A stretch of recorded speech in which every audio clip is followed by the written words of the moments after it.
Cette pauvre jeune femme mendiante demandait simplement de quoi se nourrir. Une femme arrogante, en passant sur la route, lui donna une gifle. La mendiante, surprise, demanda: « Mais pourquoi tu m'as giflé ?» La femme arrogante répondit froidement: « Tu mérites cela. » La pauvre jeune femme leva les yeux vers le ciel et dit: « Mon Dieu va te punir pour cela. » L'homme qui accompagnait la femme arrogante lança alors une parole blessante: « C'est Dieu qui va te juger, pauvre imbécile. » Ensuite, il saisit le bras de Sago, toutes deux partirent en riant. La pauvre jeune fille, toujours assise, ressentait une douleur profonde. En voulant se relever, elle remarqua un papier collé sur son bras. Elle fronça les sourcils, pensant: « Mais qu'est-ce que c'est ?» Elle retira doucement le papier et découvrit qu'il s'agissait de l'adresse de la femme qui venait de la gifler, celle qui vivait là-bas avec son mari. En voyant cela, elle murmura: « Celle-là, elle a osé me gifler. Je vais lui rendre l'appareil. Elle va découvrir de quoi je suis capable. » Très en colère, elle se dirigea vers leur maison. Arrivée sur place, elle avait déjà tout planifié et se présenta accompagnée d'un policier. Le policier lui demanda: « Comment allons-nous faire cela ?» Elle lui répondit sèchement: « Tais-toi. Tu n'as pas compris ce que je t'ai expliqué? On doit tout faire pour les coincer. Tu vas faire exactement ce que je t'ai demandé. Je peux jouer mon rôle, comme prévu. » Les deux observaient la maison, cachée derrière un mur, en train de les espionner. Le policier dit alors: « Maintenant, il est temps que tu y ailles. Joue ton rôle parfaitement comme tu l'as dit. Fais surtout un geste pour montrer que je suis complice avec toi. Tu dois t'assurer de tout. » Elle acquiesça. Ensuite, elle se prépara pour les affronter. Elle arriva devant la porte, changeant complètement d'attitude, supplia: « Je vous en prie, même si ce n'est que quelques billets, donnez-moi de quoi manger aujourd'hui. J'ai vraiment faim. Je vous en supplie, jeune homme. » Le mari de la femme arrogante la pointa du doigt. « Toi encore ici? Donc tu nous as suivis jusqu'ici? Quel est ton problème ?» Mais la mendiante continua de supplier: « Je vous en prie, ne me renvoyez pas. Donnez-moi quelque chose pour me nourrir aujourd'hui. » Pendant qu'elle parlait, le policier l'attrapa brusquement par derrière et la poussa de force dans la chambre. Il referma la porte derrière elle. La femme verrouilla la serrure. Toutes les trois, le policier, la femme arrogante et son mari, se mirent à sourire. Un sourire vide, un sourire mauvais, un sourire qui ne venait pas du cœur. Les deux victimes ne savaient pas qu'il s'agissait d'un piège. La pauvre mendiante les avait piégés à son tour, exactement comme elle l'avait prévu. Le policier continua de jouer son rôle parfaitement. La femme arrogante prit ensuite la clé et la donna à son mari. « Garde-la bien. Je ne veux surtout pas qu'elle sorte tant qu'elle n'aura pas payé tout ce qu'elle m'a fait. » Son mari répondit: « Ne t'inquiète pas, je vais m'assurer que tes désirs soient accomplis exactement comme tu le veux. » Puis il éclata de rire. Pendant ce temps, dans la chambre, la jeune mendiante criait: « Je vous en prie. Je ne voulais pas votre argent. Faites-moi sortir d'ici. » Mais malgré ses cris, personne ne répondit. Instant plus tard, elle se sentit endormie. Elle ouvrit les yeux et découvrit qu'elle venait de se réveiller d'un profond sommeil. Elle se leva, regarda autour d'elle, et remarqua que les vêtements qu'elle portait avaient été changés.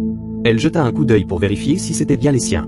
À peine fit-elle ce geste que le policier entra dans la chambre. Il s'approcha d'elle en éclatant de rire. Puis il revint avec une caméra à la main. La pauvre mendiante demanda: « Mais que faites-vous? Êtes-vous vraiment policier ?» Il lui répondit sèchement: « Tais-toi immédiatement. Tu dois écouter ce que je vais te dire. Maintenant, il faut te classer. Je vais te prendre des photos comme je veux. Mets-toi comme je te demande. » Il voulait prendre les photos. La femme malpolie entra alors dans la chambre et dit: « Oui, c'est moi qui l'ai envoyé. Je veux qu'il prenne des photos sexy de toi. Tu dois te taire et écouter ce que je vais te dire. Aucune femme ne m'a jamais humilié comme tu l'as fait l'autre jour. Et tu as encore eu la culotte de venir dans ma maison. Les photos seront publiées dans le journal, tu m'entends ?» Le policier reprit, prenant des photos d'elle à gauche et à droite. La mendiante restait immobile. Elle ne savait plus quoi faire. C'est vraiment triste de vivre ce genre de vie.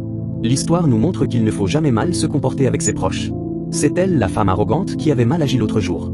Qu'est-ce que la pauvre jeune femme mendiante avait dit ce jour-là? « Mais pourquoi tu m'as giflé ?»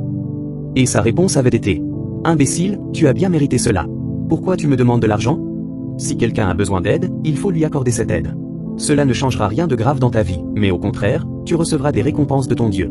La gentillesse est la meilleure valeur que nous devons suivre dans notre vie. » Une fois les photos terminées, ils montrèrent les clichés au jeune homme. Il éclata de rire, sans savoir que c'est lui-même qui allait tomber plus tard dans le piège. Quelques jours plus tard, voilà la pauvre mère de la mendiante. Elle était inquiète de la disparition de sa fille. Le policier revint avec une enveloppe à la main. La vieille femme demanda: « Qu'est-ce qu'il y a là-dedans? De quoi s'agit-il » Il répondit: « Je ne sais pas de quoi il s'agit. Ils m'ont seulement dit de te le remettre. » La vieille ouvrit l'enveloppe. Elle découvrit les photos de sa fille. Elle n'en croyait pas ses yeux. Elle se mit à pleurer. Pendant qu'elle pleurait, le policier complice fit semblant d'avoir mal au cœur pour elle. Ensuite, il envoya un message à la personne qui l'avait engagé. Le plan a marché. Une fois cela terminé, il se retourna vers la vieille. Elle pleurait sans arrêt. Le policier complice lui montra son téléphone. « Votre téléphone sonne. » Décroché. Elle prit son téléphone et répondit. À l'appareil, une voix dit: « Je suis celui qui détient votre fille. » La vieille demanda: « Mais que voulez-vous » Il répondit: « Je veux une somme d'1 million. » La vieille dit: « Nous sommes pauvres. Où veux-tu que je trouve cette somme? C'est difficile de manger dans cette maison. » « Je vous en prie, c'est la vie de ma fille qui est en jeu. Épargnez-la. Il répondit froidement. Je suis désolé. Il n'y a pas de négociation. Ces photos seront publiées dans les journaux si vous ne payez pas. Je me fiche de ce qui va vous arriver. La vieille supplia encore. Je vous en prie, donnez-moi quelques jours pour trouver l'argent, ne publiez pas les photos. Mais le kidnappeur refusa complètement. Madame, cela va être publié. La vieille laissa tomber son téléphone et recommença à pleurer. Qu'est-ce que je vais faire? Ma vie est gâchée. Le policier était près d'elle. Il ne savait plus quoi faire, tout en étant complice du malheur de cette famille. Le kidnapping, de leur côté, réussit à publier les photos de la jeune fille. Une fois les photos publiées, ils prirent la fuite. La pauvre vieille dame recommença à pleurer. Qu'est-ce que je vais faire? Ma vie est détruite sans ma fille. Je ne peux plus vivre. Elle est ma joie, elle est ma fierté. Qu'est-ce que je vais devenir sans elle? Imaginez-vous, que peut faire une mère dans une telle situation? Où va-t-elle trouver cette somme? Elle regarda le policier à côté d'elle. Je ne sais plus quoi faire.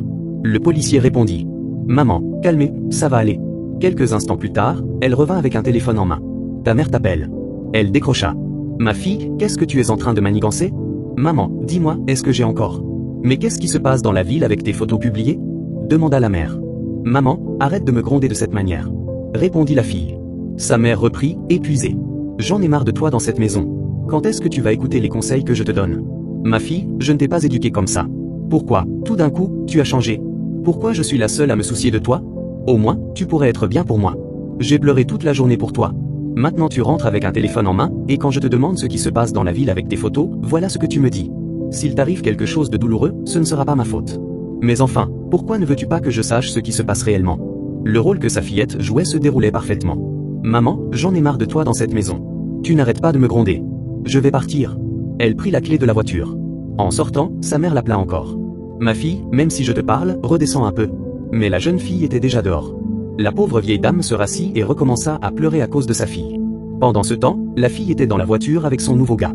Les deux discutaient, puis s'embrassèrent sur le champ. Soudain, la voiture heurta quelque chose et s'arrêta aussitôt. Mais qu'est-ce qu'il y a? Comment tu ne vas plus? Demanda le jeune homme. Ensuite, elle réclamait son argent. Mais où est l'argent que je t'ai remis? Tu l'as déposé où? Il secoua sa copine. Réveille-toi. Réveille-toi. Difficilement, elle ouvrit les yeux, incapable de bien prononcer ces mots. Puis elle dit, je crois que j'ai oublié l'argent chez ma mère. Mais comment as-tu pu faire cela? Comment allons-nous dépenser de l'argent? Tu m'as vraiment déçu. Elle répondit. Ne t'inquiète pas, je vais trouver ton argent. En entendant cela, toujours dans la voiture, il répéta. Impossible de laisser cet argent là-bas. Je dois le récupérer immédiatement. Il prit la fuite. Quelques instants plus tard, chez la vieille dame. Voilà le jeune homme, venu récupérer l'argent que sa copine avait oublié chez elle. La vieille remit cet argent dans la main du policier. Le policier sourit. Ne t'inquiète pas. Le plan sera parfaitement joué. Les deux vont être attrapés. Il rassura la vieille femme. Ne vous inquiétez pas, tout se déroulera comme prévu. Le policier regarda par la fenêtre. Ils sont déjà là. Ils viennent chercher leur argent. On voyait qu'ils arrivaient tous. Le policier sortit.